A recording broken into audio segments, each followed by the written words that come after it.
Hello and welcome back. SpeakuP Monday here at Tropical Nomad every Monday at 6:30. Now you're probably wondering, why am I sitting here and why is our beautiful Bhavna sitting there? All will be revealed. So as you know, SpeakuP Monday it's about inspiration, right? It's about people inspire people. It's about Bhinneka Tunggal Ika, and it's about inspiration is caught, not taught. That one came from my good friend Richard Harrington, who's sitting right there. I know, man, it came through you, I know. So inspiration is caught, not taught. So now tonight is a very special night for a few different reasons. So one is that, as you know, the beautiful Bhavna Parihar already interviewed me some months ago, and as you know, SpeakuP Monday, I think this is the first time ever that there's been someone else doing the interview as opposed to me.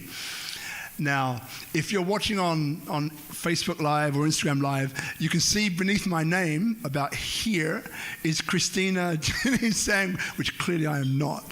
So in a minute we're gonna introduce her, but I just wanted to get us started, just to make sure that our beautiful Bhavna so you know what's going on tonight in case you didn't understand. And my name is Robert I Bonnick, as you know. I'm an advisor, so I help businesses and inbound, large ones, inbound tourism initiatives find their place through strategic partnerships. In other words, I connect the right people to make it happy and to make it happen too. So, Sister Bhavna, how are you feeling? Good, excited. Put that microphone up. Honored.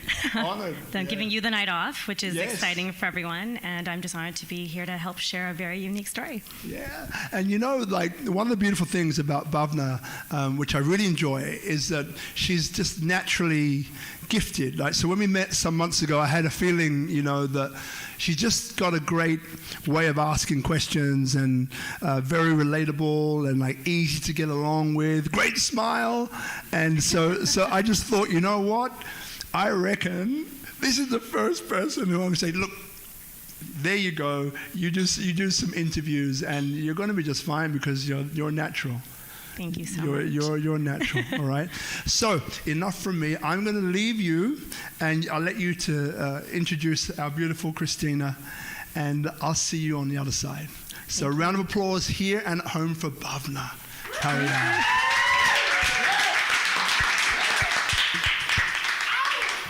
So I could not be more honored to be stepping into Robert's shoes for the night and giving him a night off, and to do it for the first time with a very good friend of mine who is a definition of a modern woman. She is multi-hyphenate, as we all want to be and become. She was a PR maven to Hollywood A-listers and luxury goods. She has turned into a certified coach, a wellness entrepreneur, a PR consultant, and really, first and foremost, a human being, and most of all, my friend. So please, Christina, come join us.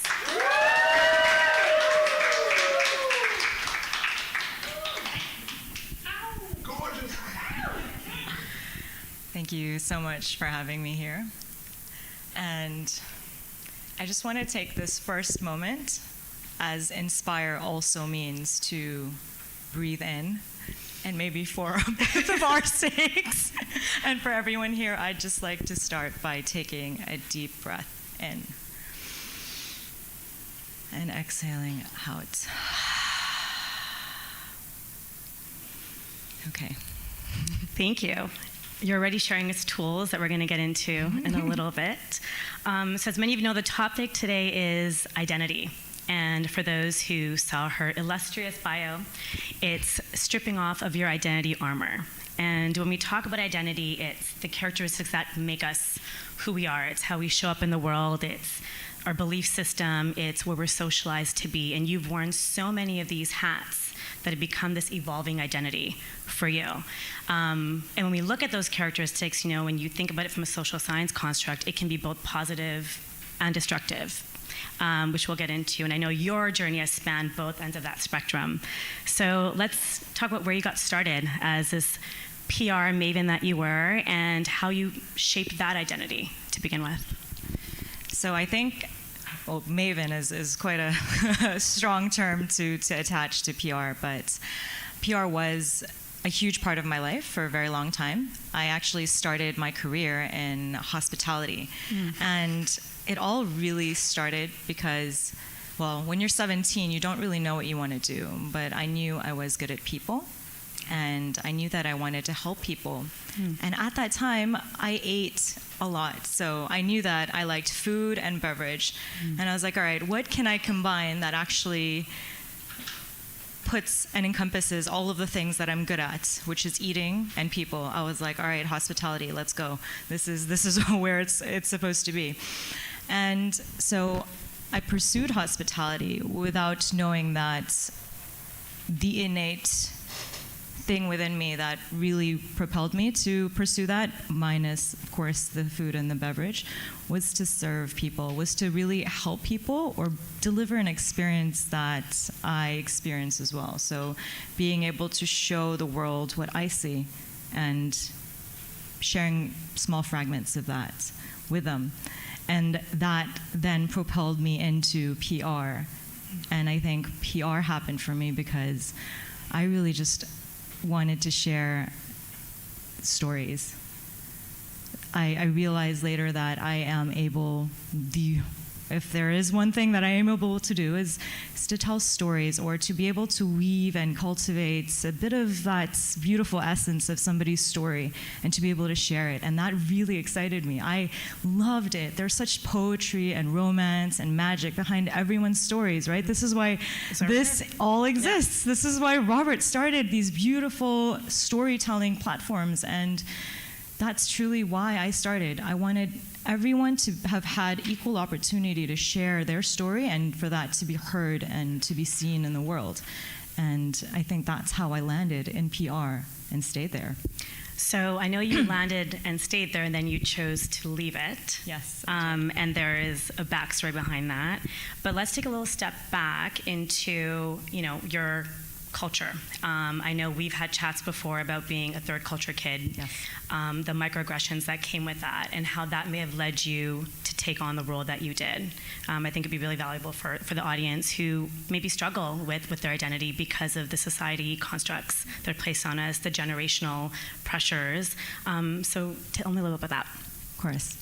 So the title of today's talk really is stripping off your identity armor, right? And what I felt was that I wore my identity like armor a lot of the times. It was like, okay, well, here's a little badge of my title in the corporate world. Here is my identity as a human being, and me having to prove my worth or my place to you, and here are all of these things. And later I realized that it became armor because it is what protected me from showing my true and most vulnerable self with other people. And identity was a hit and miss thing for me as well. I think what I truly struggled with, and I still do to some extent every day, is the sense of belonging, right? Having that true sense of belonging.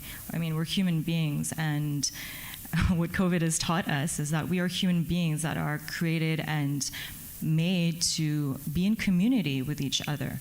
And when we're not able to be in community or feel that sense of belonging to a community, there's that loss of identity, or there's that feeling of a loss of identity, which is what I felt, I think, my whole life.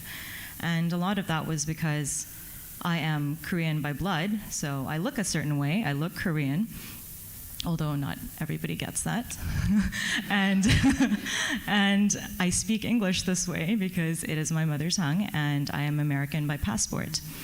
But I grew up in the Philippines, so that is another little plot twist that might be a little bit difficult to understand or comprehend for certain cultures or certain people who are used to one dynamic, right? One pace, one level. And for me, carrying that identity in terms and on top of trying to find my place, plus knowing where I fit in, it was a mixed bag, and it was extremely difficult to juggle, especially when I was a kid. And then trying to find that, I actually went to the States to finish high school. So I grew up in the Philippines, but then I was like, okay, I'm gonna leave all of this because I think I need to be more American because I haven't lived in the States before, so properly. So I'm gonna go and take myself back and finish high school in the States. And I want the American high school experience, you know? I want the everything that you see in the movies, the cheerleaders, the this, you know, all of that. So I took myself away and I was like, Mom, Dad, please, you don't understand my struggles, like, please send me to the States. So they're like, okay. So I went off to the States to finish high school, and then I realized that I became a little bit more lost in this quest to find myself. And I was like, oh my gosh, what am I doing here? What is this? Okay, so I don't really feel American either. All right, let's try in another shoe, see if it fits. And when I was in university, I was given the opportunity to do an internship in Korea. And in Korea, I always felt like there is this term that they use called 외국인, which is foreigner, and that is technically what I felt in Korea, because I look Korean somewhat, and I speak Korean but with an accent, and I'm not fully accepted in Korean society as Korean, so I'm a 외국인, you know, I'm a foreigner. So then if my roots won't have me and my passport won't have me, what am I? And in the Philippines, I'm not Filipino either, so and that is constantly brought to the forefront. Like, you're not Filipino, you know, oh, you're the Korean, oh, yung Koreano. You know, in Tagalog, that means, you know, the Korean. So that's how I would be introduced, or, you know, like I'd hear in passing a lot of the times. So those things lined up, and I was like, okay, well, now if I don't belong in any of these communities where apparently in all sense of the word, those are what my identity should be, then where do I belong? Oh, perhaps this is where I need to find a title for myself. Mm-hmm. This is perhaps where then I need to start carving myself out in the corporate world, because, you know, these things are not working out for me. All right, I'm just going to take my strange existence as a human being and find a job and find a title and give myself that identity, right? Because Christina as an identity does not work in some cases. So that's really where it kind of, that journey happened. And then, so for you, it was a constant searching for yourself. Yes. But without accepting who you were and feeling the need of acceptance from others, yes. Whether it was society, the countries that you were in. You know, you found yourself in Dubai and you're working in high-end corporate PR, and that too in a culture that was completely different than what you probably looked like, the way you sounded, the way you carried yourself. Yes. And then to take on a role in PR, and coming from corporate advertising, I can relate that a very male-dominated industry. Yes. So now here you are putting on these sort of labels, these identity badges that you feel might make you feel more comfortable, so that someone else can identify you. Of course. And being from a Korean background, and I had that very heavily instilled in me as I grew up, it was always what does my child do? Okay, so okay, now that I'm looking for this identity in the corporate world, what is then this thing that I want my parents to tell all of their friends about, and to be like, okay, this is what my child does. Here is her CV, and these are her list of accolades and awards and titles and distinctions. And what I found myself chasing was that, and I would introduce myself by, hi, I'm Christina, and this is, you know, these are all of the brands I represent, or this. And it was difficult then finding that quest and kind of trying to navigate those waters, especially in the Middle East, especially as a woman in just general in the corporate world, and trying to constantly, I think, prove that I was worth listening to, or prove that I was worth something. It was, I think in that quest actually of identity chasing, etc., I found myself trying to prove myself all the time. And I think that is where this whole propelling of action spun up from. It was constantly this need to prove myself. Why? Like, okay, I belong here. I belong here. I'm not just here because I look a certain way, or because because I am given this opportunity, or whatever it is. It's truly this being, okay, I am intelligent. I have a brain. Please listen to me. I deserve to be in this position that I've been in, no matter the fact that I've worked 16 to 18 hours a day for many, many years to climb and to obtain this title or this badge that I received.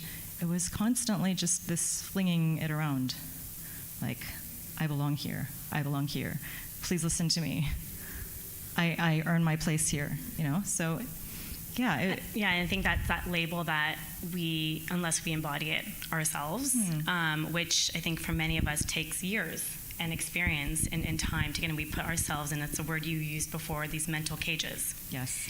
And so define that a little bit, because it's something that I know you use in your work and what you're doing now, which we'll get to, but we are actively putting ourselves in these scenarios because of a lack of acceptance of oneself, a lack of belonging, or a lack of longing with something. So I know that at some point, you're working in all these amazing countries with these extremely well-known brands, Hollywood A-listers, a lot of ways in which from the outside world, you've made it. And people can define you, say, oh, she is a PR consultant for this company. She has worked with these people. She has opened up these restaurants and whatnot. And you were still struggling internally, and that took eventually a toll on your health, and you had some very physical moments that really forced you to kind of sit back and take a look at who you are, if you wouldn't mind sharing that. Of course. So there's so many bits that you mentioned, right? It's the, okay, what am I doing here? And I have carved this whole career out for myself, so surely this is what I want and this is where I should be, right? And yes, on the outside, many things look beautiful. On the outside, everything could look sparkly.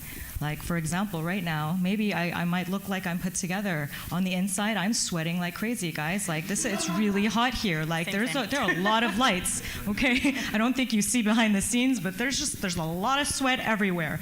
So if we're really looking at this from that real perspective, on the outside, many things look beautiful. But have you ever been in a room full of people where you know everybody, technically? You know everybody by face or have spoken to them, but you feel this immense, overbearing feeling of loneliness, where you feel so alone. You know everybody, and maybe some of them might be considered your friends, or you introduce them to others as, hey, this is my friend so-and-so, but deep down, you know that if something happens to you at 2 a.m. and you're stuck in the middle of the desert, or you're really truly going through a mental health crisis, or going through a big battle or a big hurdle in your life, would you be able to call them? And I was lucky enough that I had a couple of people that I was blessed with as true friends in my life in Dubai, but I wasn't able to keep up with the friendship that they gave me. So they gave such beautiful friendships, and there were people that do this for you in life, like you, who just give their whole heart so openly to others.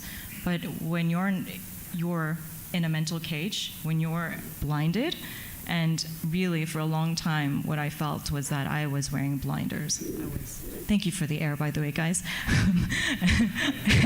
So I felt like I was wearing blinders. This is truly how I felt like I was seeing the world. This is all my eyes were kind of led towards, and in here, this was work, work, work, and more work. And, a little bit of friends here and there, family. Oh, wait, I have a long-term boyfriend. Oh, okay, forgot about that. So all of these things were in this little tunnel vision that I was looking at. And this was truly how I was looking at my life for many, many years. And the funny thing is, because you're in this viewpoint and you've set this little cage in your mind for yourself, that's all you see. But the beauty of everything is that when you start to slowly widen this lens, the perspective of everything changes.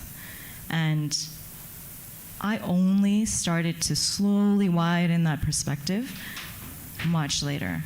And while I was in this mental cage, I went through quite a couple things. I burnt out from exhaustion many times. I think the most I've ever worked in a row was probably, I worked a couple like all-nighters in a row. I think I worked 3 all night, like I didn't sleep for 3 days because I was just working, because I had so many things to do, because the endless flurry of emails that you're CC'd or BCC'd in or this, it just wouldn't end. It was constantly, and me being the personality that I am, and I realize now that this is something I did to myself, I had to read every single one of them. I had to at least skim them. Okay, did I miss something? No. Everything's okay. All right, the world's still moving. My clients are still happy. Everything's still okay. And obviously, things burn out. You know, that you're burning things on both ends of the stick. Eventually, they're going to meet in the middle, and there's going to be a nice little sizzle and pop. And that's, I think, what happened to me.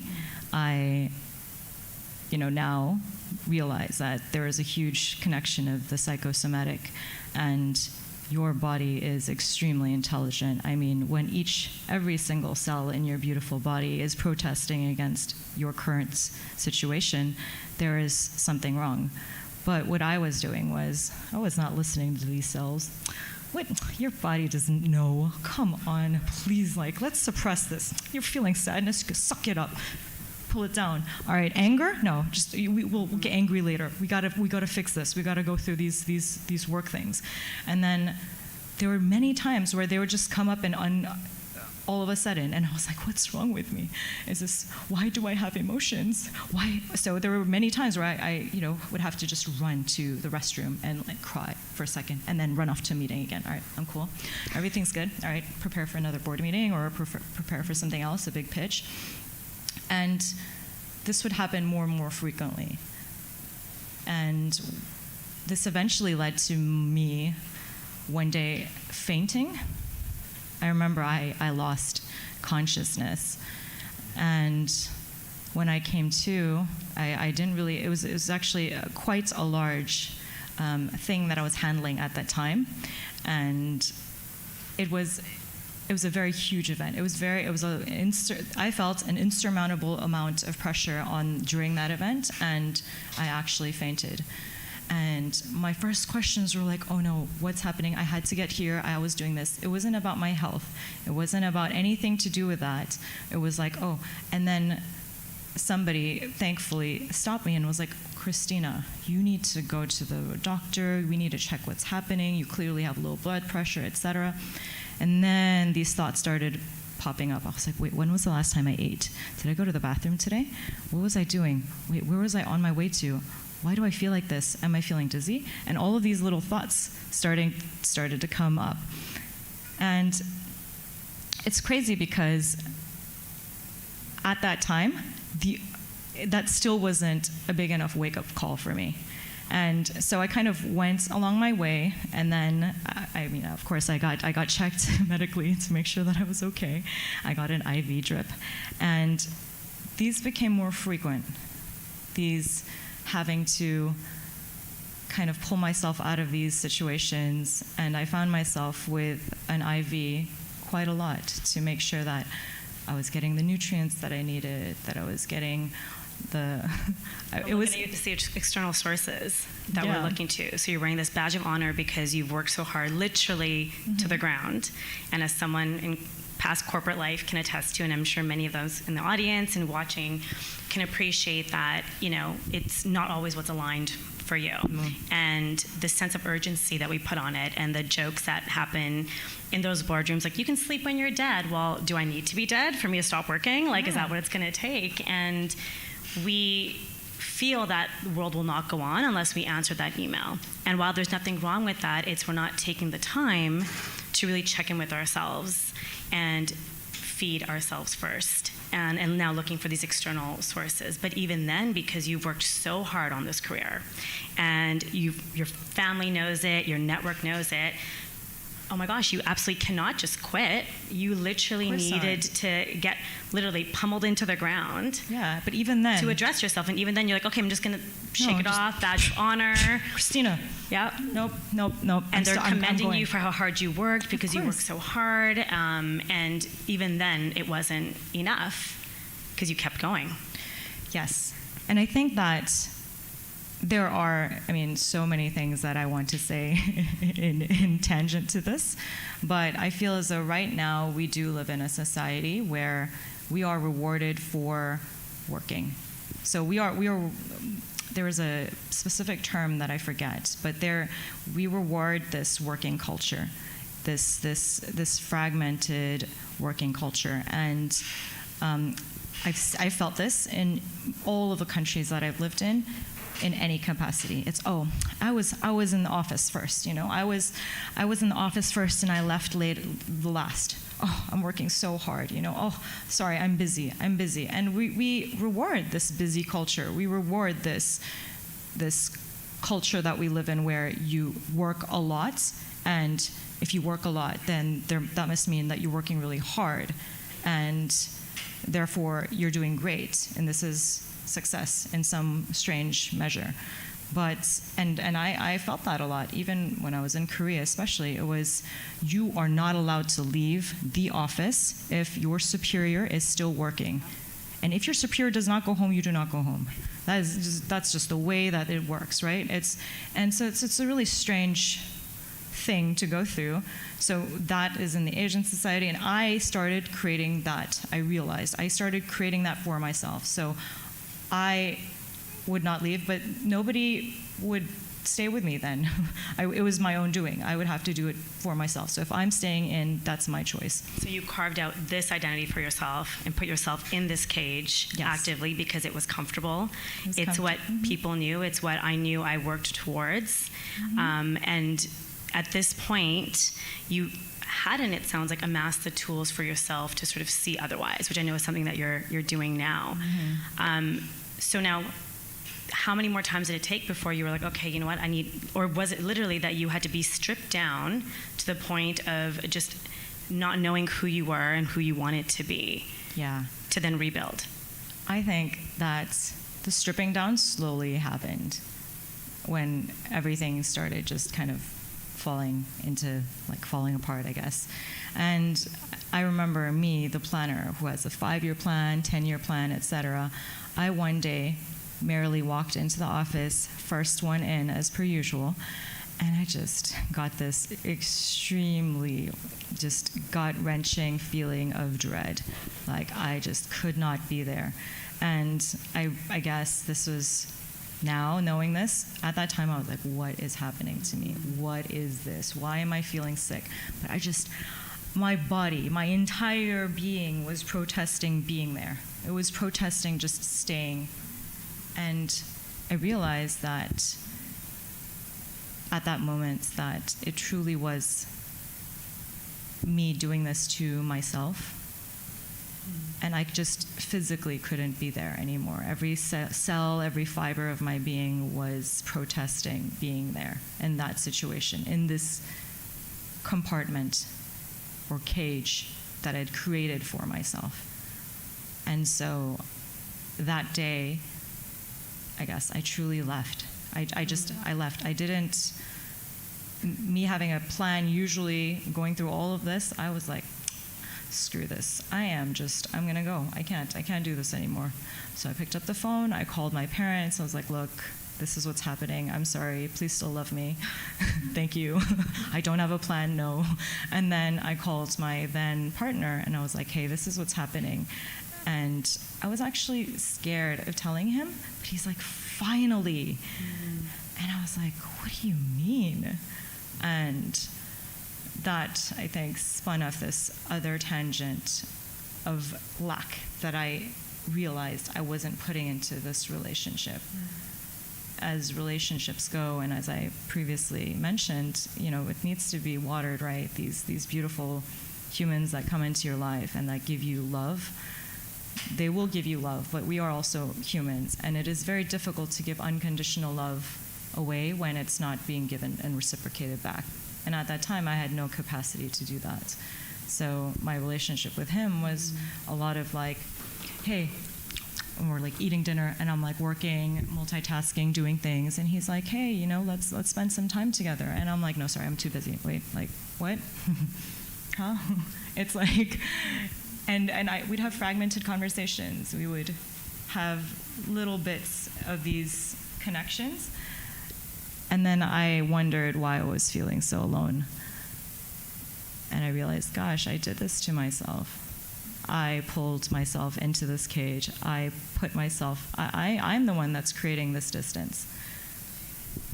So when you say all that, this visual comes to mind of, as we talked about the cage, and I'm seeing you laying there naked. Oh, wow. Okay. Yep.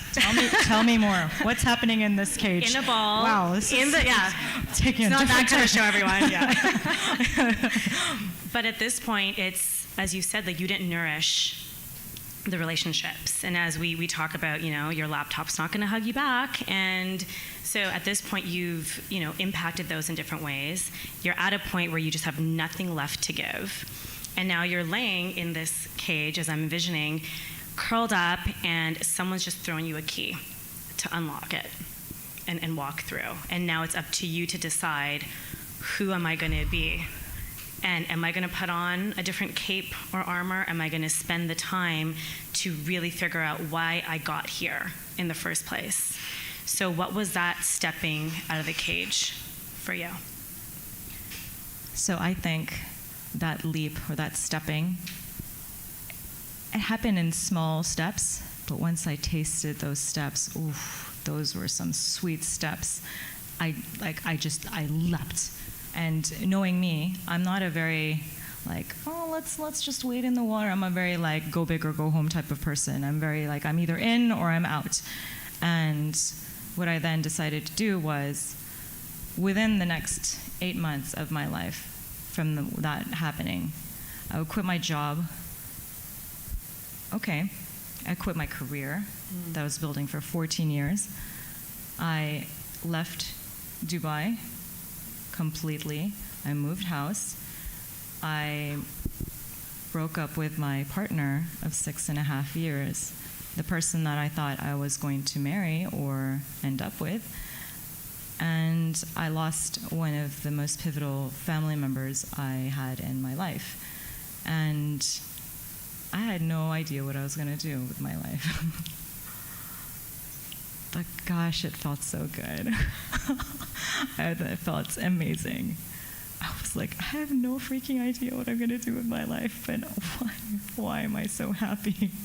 I had to kind of break it all down and have this opportunity to rebuild, which is scary, exciting, it's empowering, and I think for many of us who maybe it happens in our 20s, 30s, maybe in our 50s, it's we're constantly redefining ourselves because we're constant constructs of what's happening around us. And so for you, this was one chapter of the book that is Christina, and now you're carving out this middle chapter of where you're stepping into next, and you're excited, you feel free, scared. Oh yeah. And you know, I imagine coming from, you know, an ethnic, cultural, generational family as I do, there is a bit of that fear around, you know, what do I tell my parents? You know, how are they going to define me to their friends? Because now all of a sudden she just literally blew up her whole life around her. And yeah, you're just smiling and happy about it, which is beautiful. So take me through that piece. Oh gosh. Okay. So yeah, it's a lot, right? It's a lot to take in. I'm still processing what I did to myself, but it's as though I literally just I took that key, and then I was like, all right, I took a couple steps, and I was like, no, we're gonna go all the way, and then I sprinted all the way, and I'm still sprinting. So sometimes I'm like jogging, because you know it's hard to sprint all the time unless you know you're certain people. But like I was just, and in this journey of sprinting and running, I always thought that I was alone. I always thought that I was alone in this sprint, in this run, in this walk of life.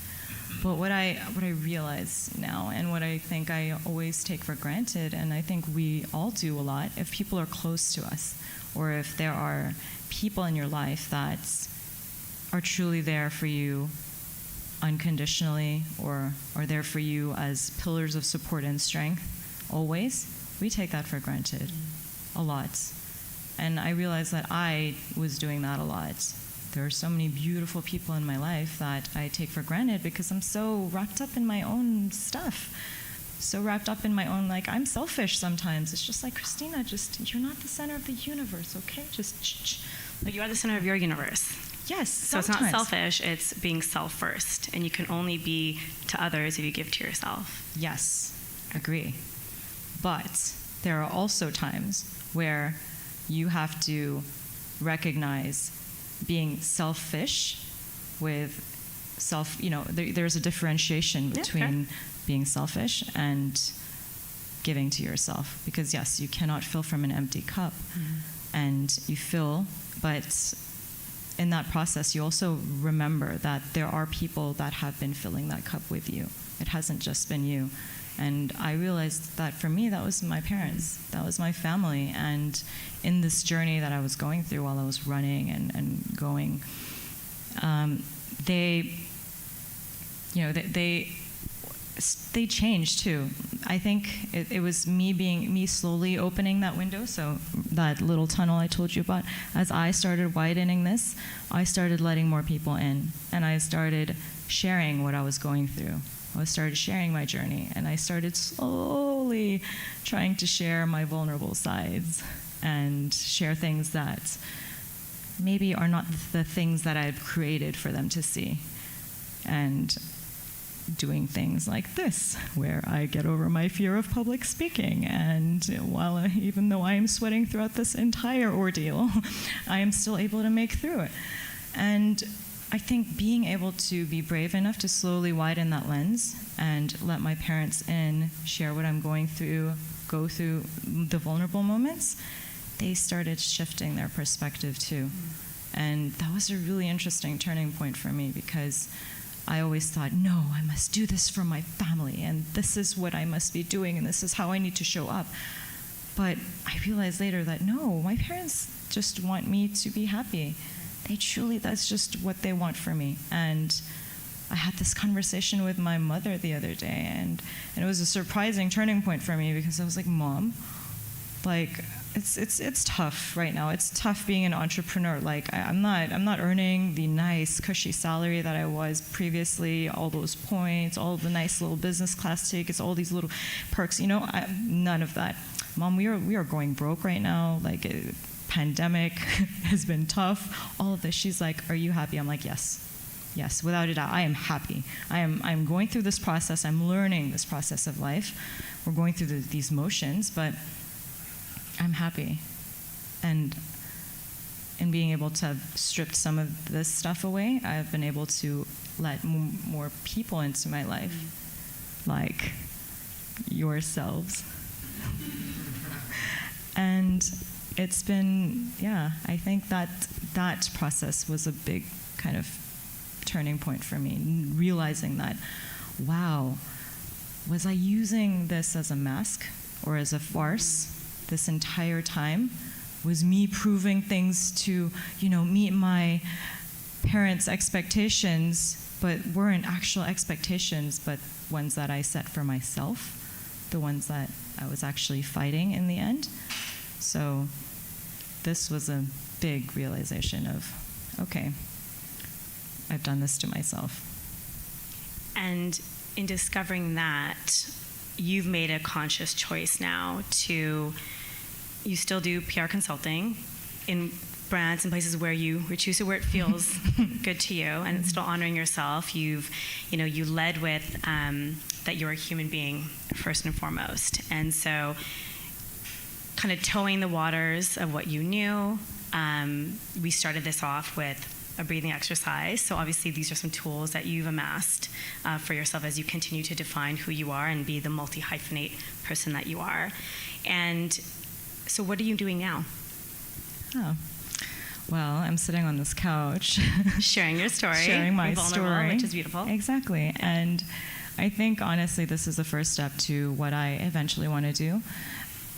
What I am doing is, in this current chapter of my life, is I think I'm shimmying into acceptance. I'm shimmying slowly, not so elegantly sometimes, but I'm shimmying into it, and it's beautiful, because there's so many things I think I've been escaping my whole life, of trying to cloak. And like many people I still talk to, I used to compartmentalize people, and this is where this stripping your identity comes from, right? It's losing yourself to find yourself in that capacity, because I feel like I really lost myself in every capacity possible. You know, I've had my fair share of partying, drugs, you know, name it. I've probably done it, and I was like, okay, I'm going to try everything in my life once, and I'm still kind of going through that, maybe in a less precarious way, but I went through those things, and I'm slowly realizing that I am on this path of truly accepting myself. And it's interesting when I live in this world, and I'm still navigating those waters, because a lot of the people that you do talk to, a lot of the questions that they first ask you are, where are you from? And I'm like, I am from this world, but I don't know how to answer this in less than 1 minute, so I'm just not going to answer it. I'm Korean American, thanks. And depending on where I am, I change that answer, depending on who I'm speaking to as well. And oftentimes, we still get asked, what do you do for a living, as a second or third most asked question. And it's interesting, because since I've come to Bali, that has been a little bit less frequent in the first number of questions that people ask you, but it still leaves a certain sense of like cringe whenever I hear that. Like, what do you do? I'm like, I don't know how to answer this, because I feel as though, and this is something that I am working on, it's the compartmentalizing of this person, of who are they, what do they do, okay, how can I maybe use them, or how can I, you know, what person does this role play in my life? And a lot of the times, I think, kind of referring back to our previous conversation, it's really like, what can this person do for me? Are they useless or useful for me in my life? And I feel as though a lot of people still address human beings in this way of useful, yeah, maybe can connect me to somebody, maybe can do something for me, or useless and no, I don't really need that person, yeah, maybe, but no. And this chapter, I'm realizing, is setting the boundaries for myself so that does not affect me, and also setting the boundaries so that I'm able to let into my life and pull in what deserves to be there. Because I worked hard to open this little perspective gaze of mine, and there needs to be a very, very big, thick UV filter, like you know, like blocking out all of the things that don't belong there, for this to continue to remain a clear and crystal picture. And so I guess long answer to your question is really finding boundaries and stepping into acceptance of who I am, and truly loving that person that lives in this frame of mine.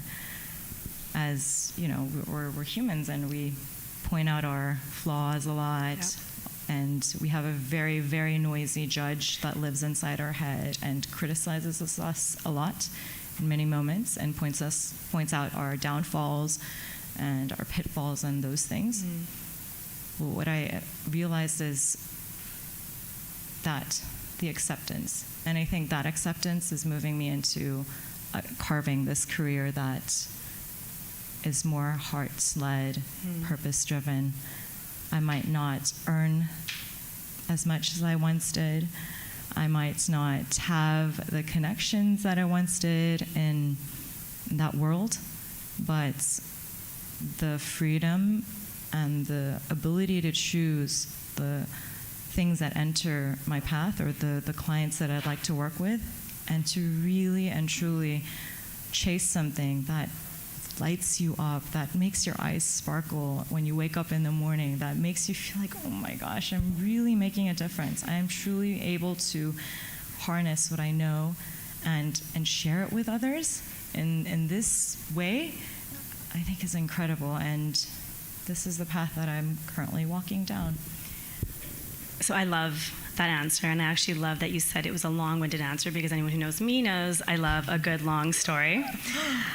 And it's interesting that the way you answered it, because when I said, what are you doing now? Immediately, I think for many people, the answer would be, okay, what am I doing occupation-wise? Like, how am I earning income? What title am I putting on that bio that I need to write? Versus it being like, what am I doing now? Now I am owning myself. I am accepting all the little messy bits and the imperfections and carving out a more purposeful chapter. I am doing breath work and reading books to, facilitate conversations and make myself show up for myself. First, there's so many things that you are doing, and you led with that the minute you sat down and you grounded us. So I love that you kind of went there with that this is still, you are still a work in progress, as we all are. And I think even when you talked about sort of the evolution of even your parents and their acceptance of it, because the roles that we take on, the identities that we wear, change every day. They change from every experience that we have. They change from what we watch, what we read.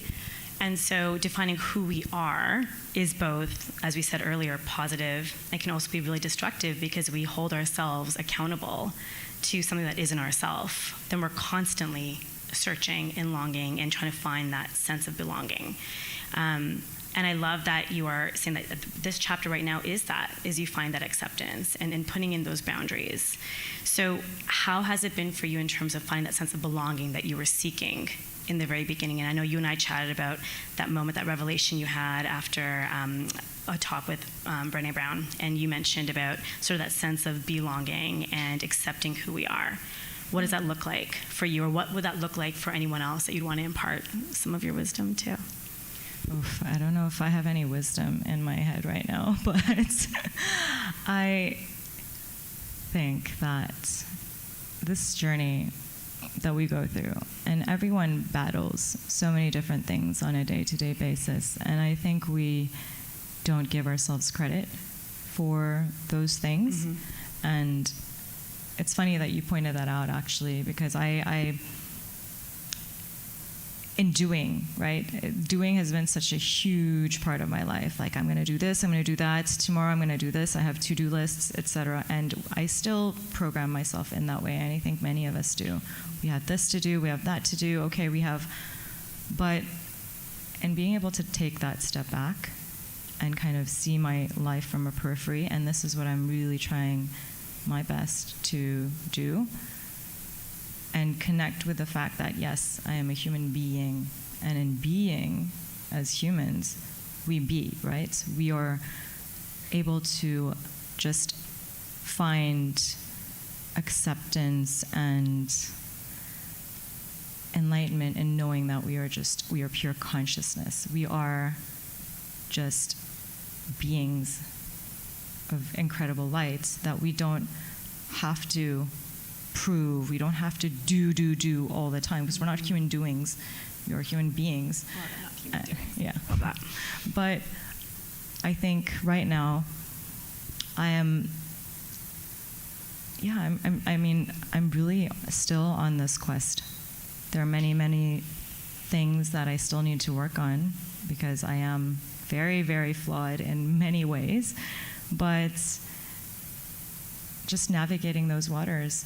And there are many teachings, and we are fed so much information on a day-to-day basis, I think, and it's very difficult to wade those waters sometimes, especially when you're on this path of spiritual awakening and personal development, because there's so much conflicting information out there.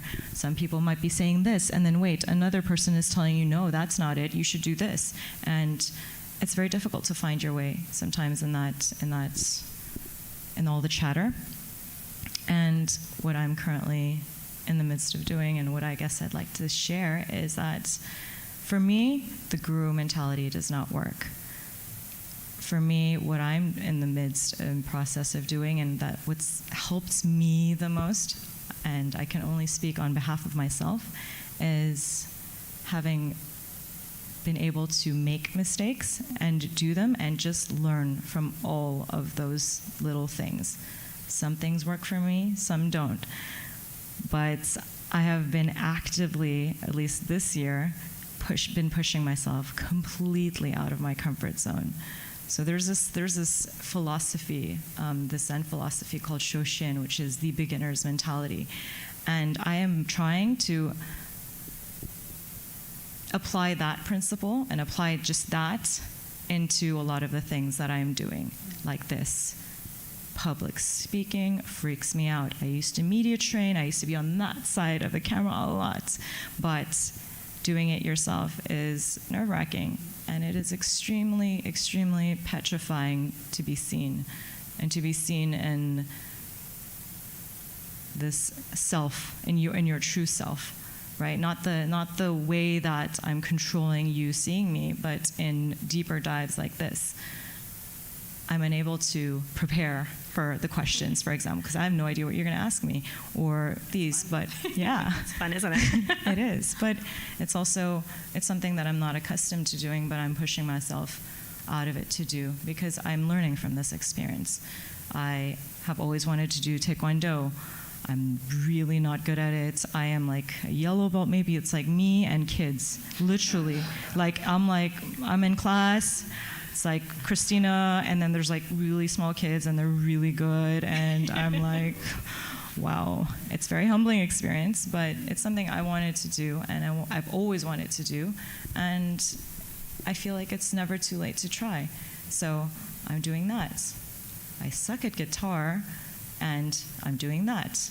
I'm going to try surfing soon. I really suck at it. I almost died. I almost drowned twice because I first tried surfing in Hawaii, which is not where you start as a beginner. But so there are many, many things that I am trying to push myself out of to do now, and just learn from these experiences. Because for such a long time, because of all of the controlling that I was doing in my life, I became very good at a lot of things.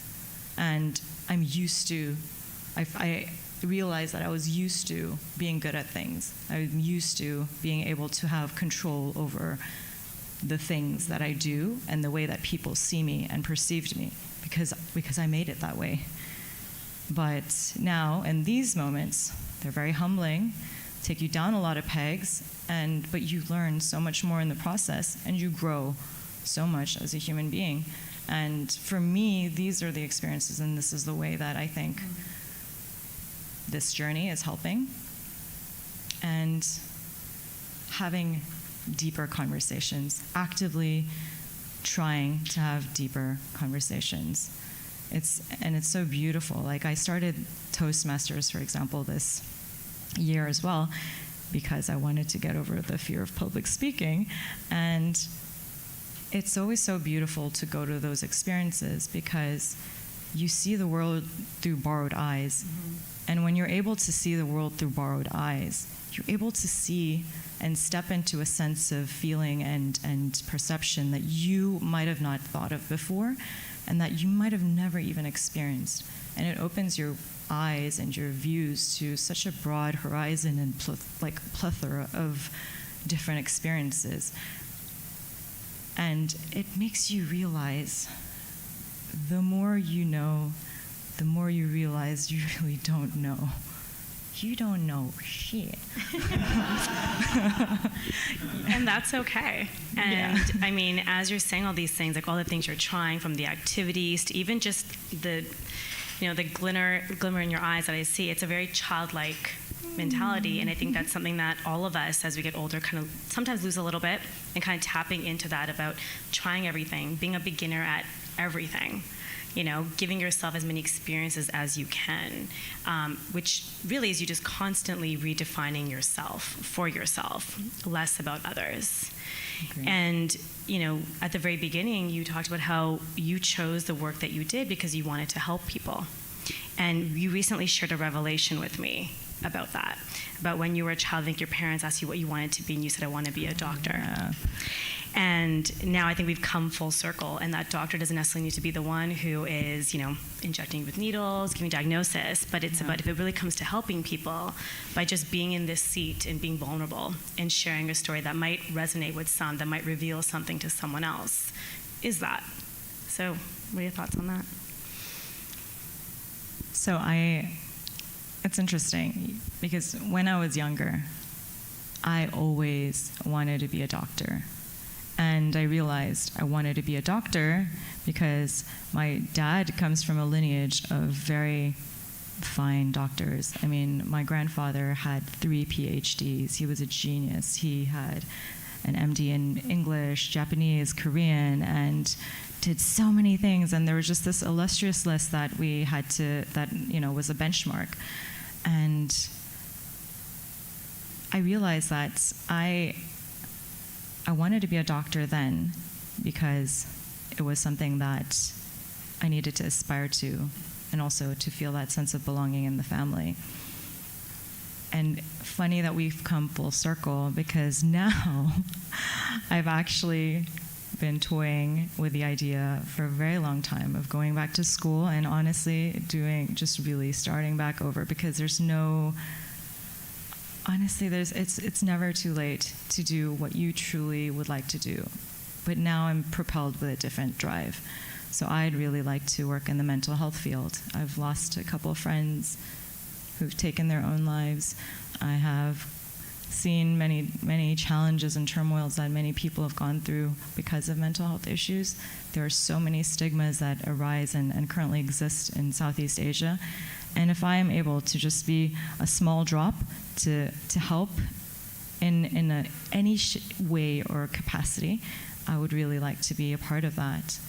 And I have been playing with this for a couple years. Should I go back? Should I not? I'm going to waste so much of my life and this, but it's not a waste. It's the words that you tell yourself, and words have so much power in the way that you speak to yourself and to others. And how I'm seeing it is, I'd like to go back. I'd like to get a PhD. I would like to do this because I have a hunger and I have a thirst for knowledge. And if I'm able to use some of that knowledge to be able to share and help a couple people, then I think for me that would be truly that would have been worthwhile. So Christina, who is sitting here, who is subscribing to what sounds like being a student of life, which I think is absolutely beautiful, and that's kind of with the things that you're exposing yourself to, with the activities, to actively wanting to go and do your doctorate and do that, as well as being a wellness entrepreneur. All of that is such a beautiful story for someone else to hear who's navigating, what they're going through, whether they're, 17, fresh out of school, trying to figure out who they are in this environment, and, kind of carrying some of those trappings that we do. So knowing what you know now, and sitting here today and being vulnerable and trying something new for the first time, would you do anything differently? No. Why is that? Absolutely not. Because every single thing in your life has been put there for a reason. They might not have been ideal, and they might, if I was able to control how I got hurt in certain ways, or the way that I felt pain, or different scenarios, those would be momentary, and there would be Band-Aid seals. But you have to go through those things. You have to go through these emotions. You have to go through all of the little mistakes, the little nooks and crannies of the darkness and the shadows, to be able to get to where you currently are, and still navigate those maybe on a day-to-day basis. But for me personally, I would not do anything different, because I learned from each and every one of those mistakes and things, roadblocks that were put into my path. And I think that there are so many moments where especially people that have gone through trauma or anything monumental in their life, when, you know, you might think, oof, I regret that so much. I regret that night with that guy. I regret that moment where I yelled at that person. I regret this, I regret that. But regrets are, I feel, holding on to something that you don't need to be holding on to. For me personally, I am in the process of not trying to regret, but in learning from all of these experiences. And they shape this person that is sitting next to you, still navigating her way through everything, but slowly becoming braver and stronger and trying to claim the space that she is currently in because of all of the experiences that have made her. And I think, you know, one of the things, as you kind of mentioned about the past, and these regrets are now being shaped as lessons, as motivational moments, as, you know, the breadcrumbs to where you're going to be, and you will eat again, and those breadcrumbs will change, and you'll keep going down that path. And, you know, there's that saying that, you know, the past is a place of reference, not residence. So you can look back at it and use it to kind of carve this story, the chapters that they're going to continue to write. And, you know, you're sitting here, and so that means you've been 100% successful in everything you've overcome because you're here and you're sharing this. And in doing so, I want to ask, and I've asked this to others before in chats, if we could bottle you up. If we could bottle up Christina saying and sell it on a shelf. I don't know who's buying this product, but okay. I mean, I think everyone sitting here is a testament to that they are. If you had to bottle yourself up and sell it, what would the top 3 ingredients be in this cocktail or mocktail, for one who doesn't drink, that is Christina? You know, you'd think that I would have this eloquent, well-prepared answer for this because you've asked this so many times to people, but this one's caught me completely off guard. The 3 ingredients of Christina, of me. Right now, I think it would probably be curiosity, courage, and love. That's today. This could change tomorrow. As it should. That's how we make money. Keep selling those bottles. New flavors come out. So we got a whole launch campaign behind it. It's gonna be fine. All this advertising that we're going to give to Bhavna. See, we're just people New helping launch people. Campaign. Yeah, new launch campaign coming out. You know, Christina's Essence. CCL. So I want to kind of start wrapping us up here. I'm going to give you a little bit of a minute and a half to sort of think about what you want to say. And while you do that, the final topic that you want to leave us with, we're going to open it up to the audience to ask a few questions. So we'll give you a minute to think about how you want to leave us. And meanwhile, any questions from the audience? Okay. So here's a microphone, everybody. And so what you do is you put it to your mouth. And we can give it another 10, 15 minutes. It's okay. Okay. Yeah, because she's still got a bit of time. All right, I'll get us started. So, question. Thank you, firstly, for doing such a great job. Round of applause, because this is amazing, right? Yeah. Like, her first time sitting in the chair, kicked your ass. And Christina, you too. Amazing story, and everyone here is moved, right? Because you speak with, this word authenticity gets thrown around a lot, but it's true. Like, you speak the truth, and we get that vibration and that resonance from you, right? And it's really cool, and it's empowering because it gives us a right to not be on it and just to get off it, meaning for us to be real, right? So on that note of being real, so you've had such an interesting background and past and so many things. Woo!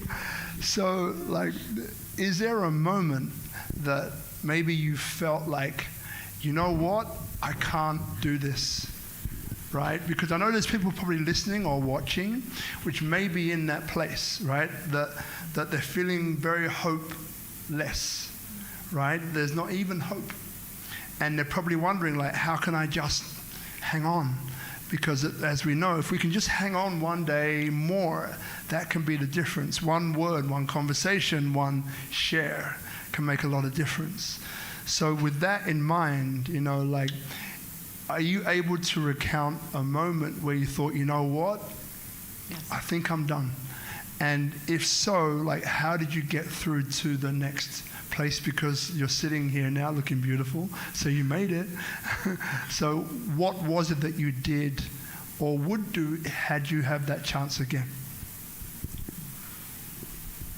Leave it to you, Robert. I think there have been a couple of moments actually in my life where I felt that at that time the world would be better without me in it. Yeah. And yeah, those have been very, very real moments. And I think I pulled myself out of those not alone. The thing about hope is that it's such a beautiful thing that creeps up on you when you least expect it.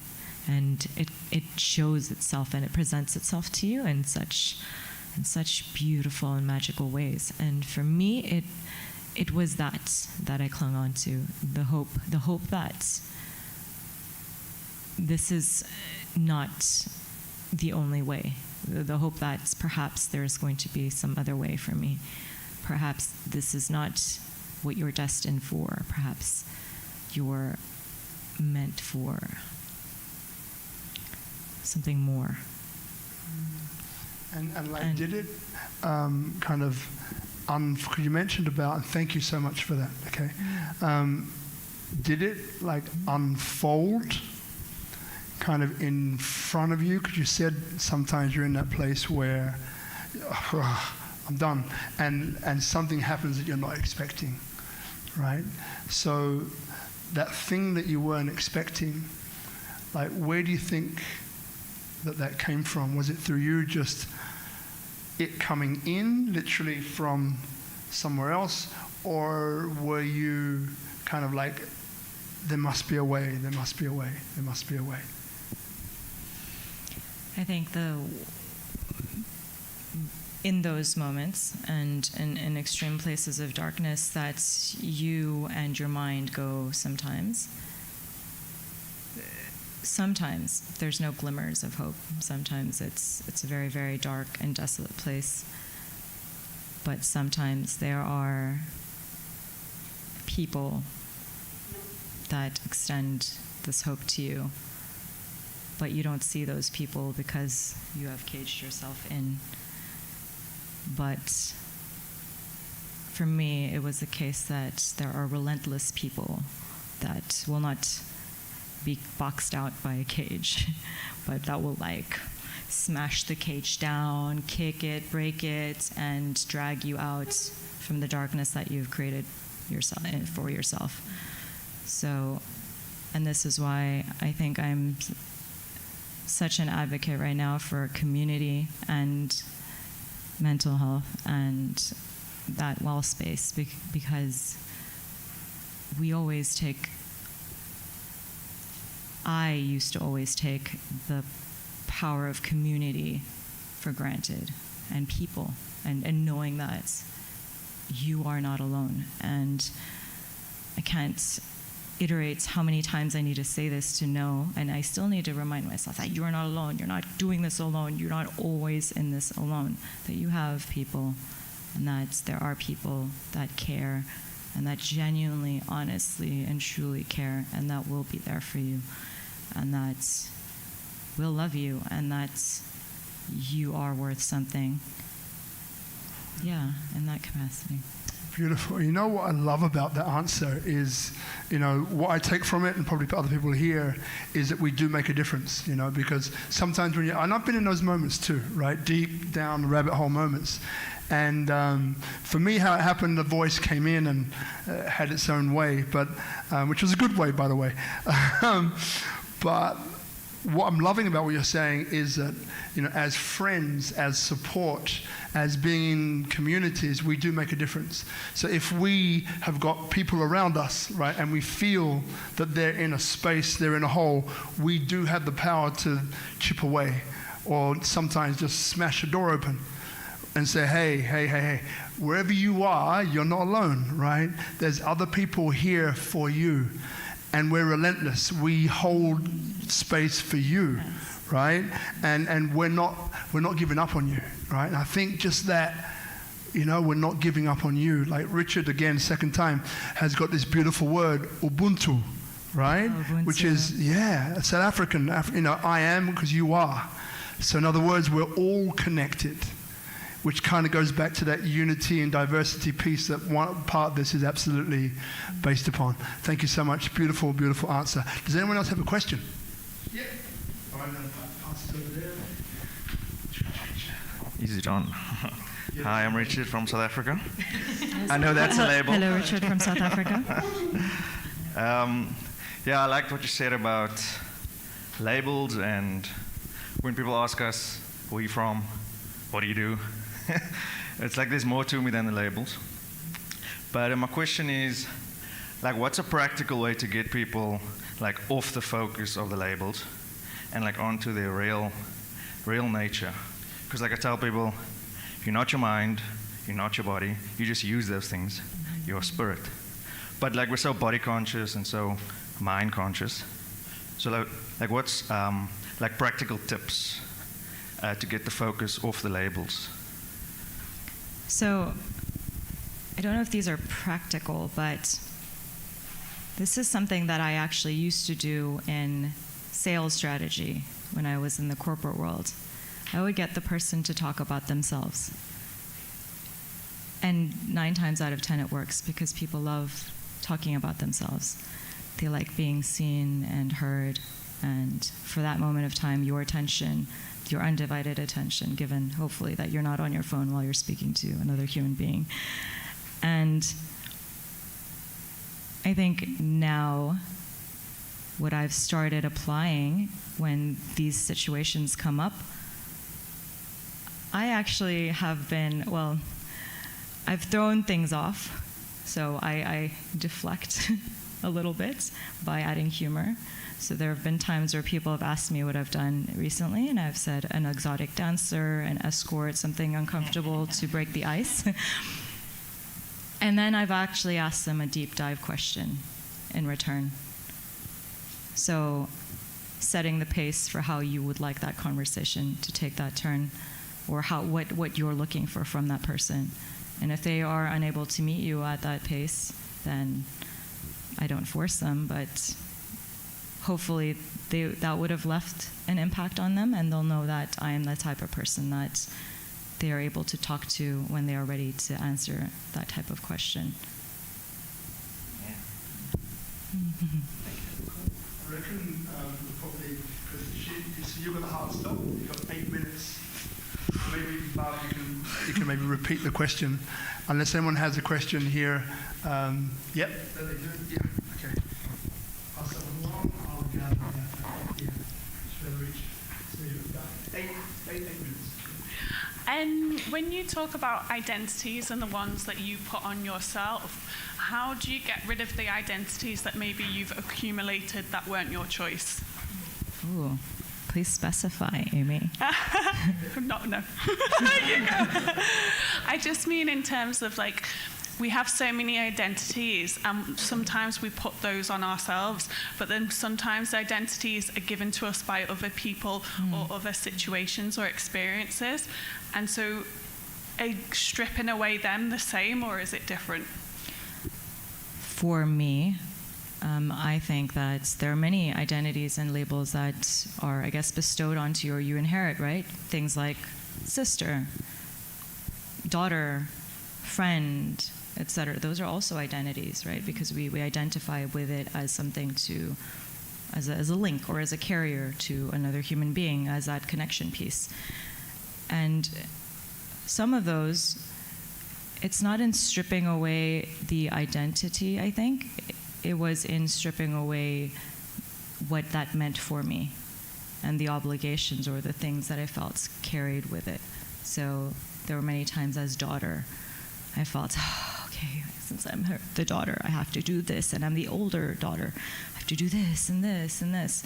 So in being able to distance yourself from knowing that, yes, you are a daughter, but you are also first and foremost Christina, and that the daughter piece is not who you are. It's not everything that you are.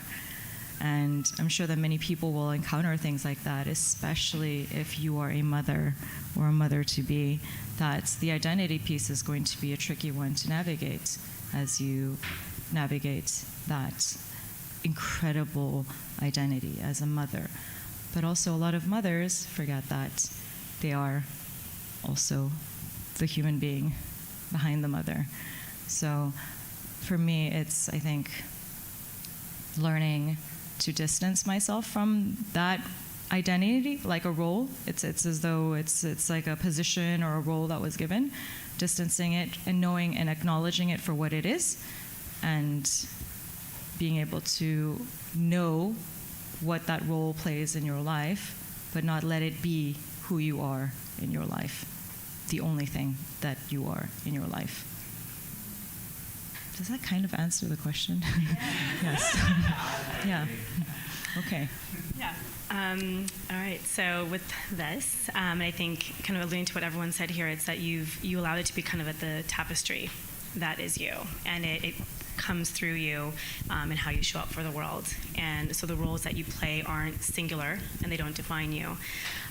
So with that and the human being that you are and how you're defining yourself in this chapter of your life, I'm going to, about a minute or so, I'm going to have you sort of any final words you want to share, how people can contact you, to work with you, to talk to you, to hear more of your stories. So give you a second to think about that.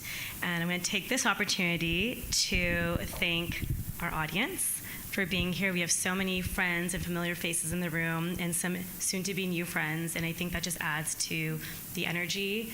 It adds to the community. What we're trying to do here is, as we said, people inspire people, and it's the unity and diversity, and the more conversations we can have and share, the more compassionate we become. And so thank you all for being here, and those who are watching, thank you for allowing us the time and space to enter your sphere. And if it helps reveal something to you that maybe drives a decision, or you feel heard, or you feel like you're navigating and something resonated, then that's all we can really ask for. So thank you for that. I also want to thank the Tropical Nomad staff who helped us. Thank you so much. And the blooper reels that we had with all the fancy lights and cameras wouldn't be possible without them and their patience. So thank you for that. And for me, a very deep, heartfelt thanks to Robert Ian Bonnick over there, the founder of SpeakuP Monday, who, if you may or may not know, this has been running now about 2.5, 3 years without fail every single Monday. And he has been the face that they all see in this seat, and allowed me the honor to give him a night off and step into the chair. And I feel so honored to be the first guest host. And so thank you so much for trusting me with your platform. And lastly, to my beautiful friend, the human being that is Christina, thank you for being vulnerable. Thank you for allowing me the privilege to help share your story. And there's so many more stories here. We could have probably so many more conversations.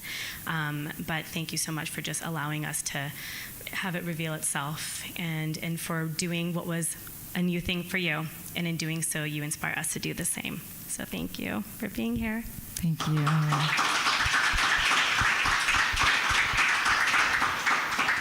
And with that, I will leave it to you to take us off. So firstly, thank you, everybody, for the incredible, incredible honor of just allowing me to be seen and heard and felt, and just share a little piece of my experience and my story with you, because words have such power. And Bhavna, for just holding such a beautiful and tight container for me. And I guess what I want to leave with is just the knowledge that you are not alone, and that everybody is fighting a battle we do not know about. And in our very overstimulated world, where we have filters and where we control how people see us, and where there are a lot of filters over life that we put as well, we might be altering the reality, and you might be seeing an altered reality of a lot of different viewpoints, but there are so many spaces where you don't need to have those filters, and those masks could be removed, and that if you are struggling and if you are going through something very real, that there are always people here to listen, to hold space, and that really care deeply and immensely. So right now, that is what's resonating with me, and that's what I want to share, and always happy to talk. I may be very late on my responses, but I am always happy to talk. And you can reach me at Instagram, I guess. Yeah. What's the handle? At Christina Sang. Very inventive, I know. At Christina Sang, or email, actually, because sometimes I switch off my phone, to the demise of JJ, but I switch off my phone, but I am on my emails. So that's Chris, CHRIS, at christinasang.com. And is there anything that, that's coming up for you? I know you have a festival that you put on with yours. Any workshops that people want to find you? Forgot what I was doing for a second. It's okay, you were just being. Yes. You were just being. So if you wanted to explore, so there's something that we created at the height of the pandemic, just to explore different aspects of wellness. We have a online Wellbeing Festival that started because we wanted to instill hope in people during a very difficult time, and to know that there's so many fun and exciting new activities out there that you haven't tried yet. And maybe some of them might be the keys that you need to find. And so we have that festival happening, and there's a lot more things that I do, but I'm not going to bore you with them, so please feel free to come find me, and I will be closing off this session. But thank you again so much for the space. And yeah, just I'm feeling extremely grateful, and thank you so much, Robert. Thank you.